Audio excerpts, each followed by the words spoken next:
All right, this is part two on the intake air scoop project. So this is kind of the first revision right here, and as you can see, this stuff's pretty thick. It's super stout. What I ended up having to do is I used a Dremel, and then I basically rough cut all the way around, and then from there I used various Dremel bits, to including like the rotating sandpaper drums, and I was able to get the final shape out that I needed. Some of these harder edges I had to use some different tools to get to that portion to make it to where the angle was a little bit sharper to fit, and I'll show you a little bit more. I had the other template. This is part two. I'll probably have a third template at some point, but this is the one I ended up coming up with for the second version. And as you can see, there's that extra piece that allows for more of the scoop to be extended, and then this cutout right here is to fit around the shock.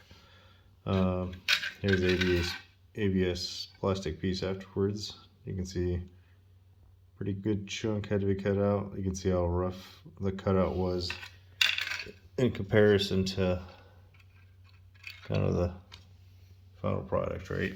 So quite a bit of work. So this is the final piece, and it's kind of hard to see. Hold on, let me see if I can get some light. All right, so ignore all this. This is just part of the sticker. I haven't cleaned it up yet. There's a huge like freaking logo on here.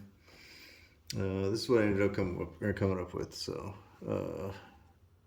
original mounting bolts, right? The only thing I need to really do is, if you look, it kind of protrudes down, and I just need to kind of heat it up a little and bend it, and then once I do that, that should line up. Plenty of space right here, no problems with clearance.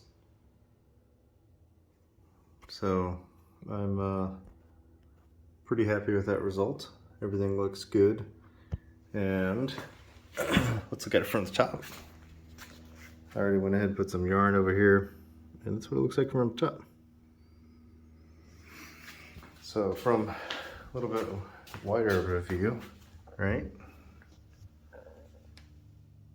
So pretty much exactly what I was originally looking for. And then we can go ahead and hit it with the air gun.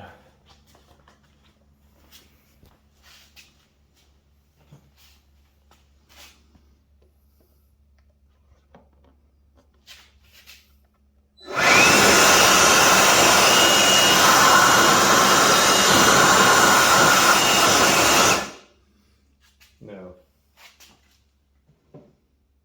I think it's an improvement. I can tell from where I had my hand right here. Previously, could definitely tell a big difference.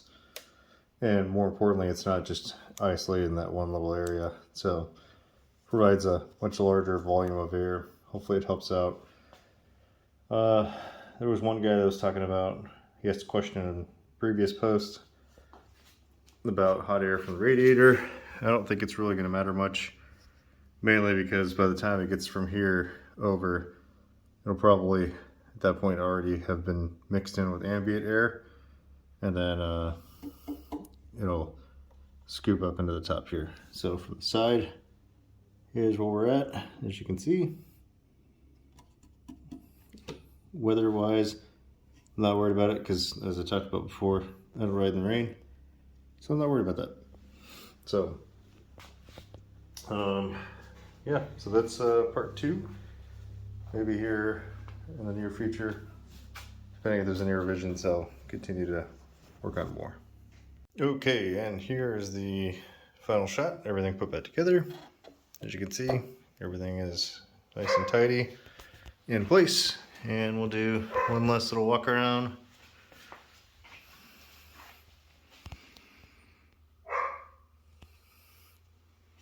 Okay, that's about it. So, guess we'll see. If anybody has any questions, as always, like I said before, let me know. If you guys have any requests, any comments, feel free to post a comment down below. All right, that's it for now.